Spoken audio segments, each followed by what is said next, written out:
बिस्मिल्लाहिर्रहमानिर्रहीम। बोलते कालम के साथ मैं अमर जहान। और इंसान कितना डरा हुआ होता है, अगर आपने ये कुछ शख्स डरा हुआ देखना है जिससे आपको नज़र आए कि ये कितना डरपोक है, तो आजकल आप मोदी को देख सकते हैं। जी हाँ, आयतुल्ला अली ख़ामनेई के जो है तजज़िज़ो तकफ़ीन जो है वो होना थी तेहरान में।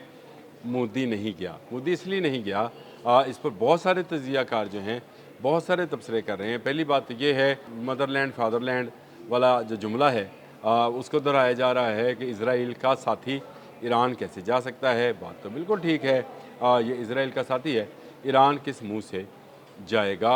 और इसके साथ साथ अब दुनिया ये भी तबसरा कर रही है, और ख़ासकर भारतीय बहुत सारे जो तज्ज़ियाकार हैं इस बात को लेकर के 2025 को, मई 2025 को जो मार पड़ी थी उसके बाद मोदी किसी को मुंह दिखाने के लायक नहीं रहा है। और वो इतने बड़े बैनुल अक़वामी जो है इज्तिमा में कैसे शिरकत करता, जिसमें आधी दुनिया के सदूर और जो हैं उनके नुमाइंदे जो हैं शामिल हैं। चीन है, रशिया है। मैं कहता हूँ, आप मुल्कों का नाम मैं गिनता चला जा रहा था, मुझे किसी ने भिजवाए हैं।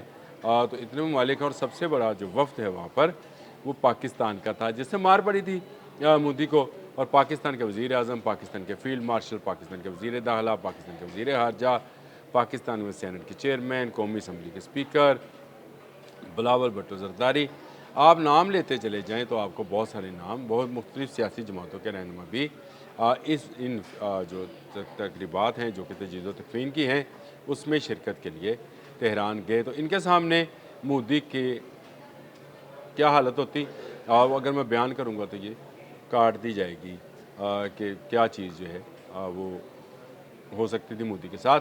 तो इसीलिए उसने जो है ना जाना मुनासिब समझा, और उसकी जगह पर एक साबिक लेफ्टिनेंट जनरल जो कि इस वक्त किसी जगह गवर्नर हैं, अता हुसैन, उनको वफ़द की सरबराही में तेहरान भिजवा दिया।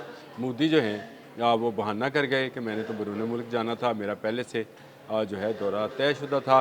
लेकिन इतने बड़े आलमी मंजरनामे में जिसमें पूरा ख़ित्ता जो है इतने अरसे तक जंग की लपेट में रहा, शहीद ख़ामनेई अली ख़ामनेई आयतुल्ला अली ख़ामनेई जो हैं उनको शहीद किया गया। 40 रोज़ा जंग रही, इसमें पाकिस्तान ने सालसी का किरदार अदा किया, कतर आया, सऊदी अरब समेत तमाम ममालिक ने पाकिस्तान का शुक्रिया अदा किया। अमरीका आज तक हमारा ममनून एहसान है कि पाकिस्तान ने उसकी जान छुड़वाई और माहिदा किया। लोग जो हैं पाकिस्तान की तारीफ़ों के पुल बांध रहे हैं, और इसमें मोदी है जो कि पाकिस्तान को आइसोलेट करना चाहता था, दुनिया से अलग करना चाहता था, और किसी ज़माने में ईरान के अंदर एक चाबहार में बड़ी इन्वेस्टमेंट भी कर रहा था। यानी $5 अरब जो थे उसने चाबहार में अपने इन मज़मूम मकासद के लिए जो पाकिस्तान के ख़िलाफ़ उसने करने थे उसने इन्वेस्ट किए। भारतीय जासूसों को धराधर भर्ती करके जो है वो ईरान में पहुँचाया। इन्होंने ही इसराइल को सारी मुखबरी की, और बहुत सारे लीडरान जो हैं ईरान के वो शहीद हुए इन्हीं मुखबरों की वजह से। तो अब वो $5 अरब तो खैर डूब गया, लेकिन मोदी की साख और मोदी की इज़्ज़त भी जो है खाक हो गई। अब वो किसी को मुँह दिखाने लायक नहीं। किस मुँह से वो ईरान जाता, किस मुँह से जो है वहाँ की लीडरशिप के साथ मुलाकात करता, और किस मुँह से बताता कि हम ही वो हैं जिन्होंने मुखबरी करके इसराइल को बताया कि कौन सा जनरल, कौन सा रहनुमा, कौन सा लीडर जो है किस जगह मौजूद है, और यही भारतीयों की करतूत हैं। इसी वजह से भारत दुनिया भर में आइसोलेशन का शिकार है। इतनी बड़ी जंग, इतनी बड़ी जंग के बाद इतने बड़े मुआहदात, इतनी सालसी, इन सारे रोल्स में पाकिस्तान नुमाया नज़र आता है। नुमाया क्या, Pakistan leading from the front है, लेकिन भारत कहीं नज़र नहीं आता है। भारत की जो खारजा पॉलिसी है या वो दरहाम से ज़मीन बोस हो चुकी, उनका बयानिया ज़मीन बोस हो चुका, और उनकी जो दहशत गर्दाना अज़ाइम हैं वो खाक में मिल गए। अब दुनिया पहचान गई है कि बलूचिस्तान में जो दहशत गर्दी होती है, हमारे ये जो अफ़गानिस्तान में इस सरहद से जो दहशत गर्द अंदर दाखिल होते हैं, उन सब का स्पॉन्सर जो है वो भारत है। फ़ितनल हिंदुस्तान और फ़ितनल ख़वारिज जो है ये मिलकर पाकिस्तान पर हमलावर हैं। पाकिस्तान के मुसल्लह अफ़वाज हर लम्हा जो है मिटाने के लिए हम वक्त तैयार हैं, और वो उसको इस दहशत गर्दी की लहर को मिटाने के लिए अपनी जानें कुर्बान कर रहे हैं। लेकिन चलें, इसीलिए अगर वतन पर जो जान कुर्बान की जाए वो शहादत का रुतबा पाती है। और आयतुल्लाह ख़ामेनी ने भी, अली ख़ामेनी ने भी यही शहादत का रुतबा पाया है। एक शहीद के जो है तजीज़ व तकफ़ीन में अच्छा हुआ कि ये काफ़िर मुती, ज़ालिम मुती, कसाई मुती जो है शरीक नहीं हुआ। पाकिस्तान की भरपूर नुमाइंदगी थी, वहाँ पर सऊदी अरब भी आया और सऊदी अरब का वफ़द जो था इसका सरप्राइज़ विज़िट था। कहा जाता है कि ये तयशुदा नहीं था, लेकिन सऊदी अरब के आने का मतलब ये है कि ईरान और सऊदी अरब में दूरियां भी कम हो रही हैं। कल मैंने इस्लामिक नेटो की भी बात की थी, तो बहुत सारे इस्लामी ममालिक जो हैं इसमें शरीक हुए। अल जज़ीरा पे भी आज स्टोरी मोदी के हवाले से मौजूद है।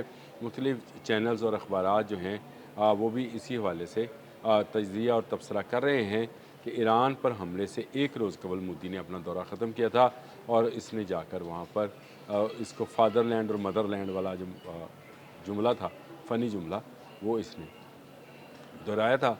और अब उसकी शय पर ही इज़राइल ने ईरान पर हमला किया था। तो ईरान कभी इसको माफ़ नहीं करेगा। मैं बारहा ये बात कह चुका हूँ कि ईरान को जब भी ज़रा सुकून मिला, जो कि इसका तेल चूसता रहा है भारत, इसके टुकड़ों पे पलता रहा है, वो जो है उसी ने दुश्मन के साथ मिलकर ईरान को नुकसान पहुँचाया है। और अब आयतुल्लाह अली ख़ामेनी के जो है तजीज़ व तकफ़ीन में शिरकत ना करके मोदी ने साबित कर दिया है कि भारत ईरान से मुकम्मल तौर पर कट चुका है। वो अब ईरान वो ईरान नहीं रहा जो भारत का दोस्त होता था।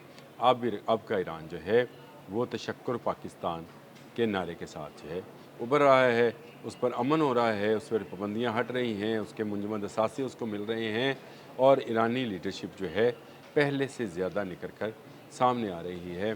ख़तरात कम होते चले जा रहे हैं। मिडल ईस्ट के ममालिक भी जो हैं वो ईरान के साथ अपने तल्लुकात को बहाल करना चाहते हैं वाया पाकिस्तान। और पाकिस्तान तो है ही हमसाया मुल्क, और पाकिस्तान हमेशा हमसायों के साथ एक अच्छे हमसाए के तौर पर रहना चाहता है। चाहे ईरान है, अफ़गानिस्तान है, भारत है, जो शरारत करेगा उसको मौके पर सज़ा दी जाएगी। हमारे फील्ड मार्शल तेहरान गए, हमारे वज़ीर आज़म गए, हमारे वज़ीर दाखिला सैयद मोहसिन रज़ा नकवी, हमारे नायब वज़ीर आज़म और वज़ीर ख़ारजा इसहाक़ डार, तो वो अहम शख्सियात जो थी वहाँ पर मौजूद थी। इनके सामने मोदी कसाई की क्या मजाल थी कि वो तेहरान जाता, इसीलिए उसने तेहरान को जो है अवॉइड किया और तेहरान ना गया। मुझे तो बुनियादी तौर पर खुशी है कि ये बुत परस्त जो है ये तेहरान नहीं गया और एक शहीद के जो है उसमें जो उसके फ्यूनरल्स हैं या उसकी जो आखिरी रसूमात हैं उसमें इसने शिरकत नहीं की। डर गया है, पाकिस्तान से इस कदर डरा हुआ है कि अब ये सामना भी नहीं कर पाता है। और मेरा तो मशवरा मोदी तुम्हें यही है, डरिया रह ते बचिया रह, जिस दिन सिर चुकेगा सांप की तरह कुचल दिए जाओगे। और ये हम तुम्हें बता चुके हैं कि पाकिस्तान अब तुम्हें माफ़ करने वाला नहीं है। एक गलती से तुम्हारा बेड़ा गर्क किया जा सकता है, ये हमें पता चल गया है कि तुम किस काबिल हो। ईरान जाओ ना जाओ इससे मुझे कोई गर्ज नहीं है, पाकिस्तान के सामने मत आना। अब तक के लिए इतना ही। अल्लाह हाफ़िज़।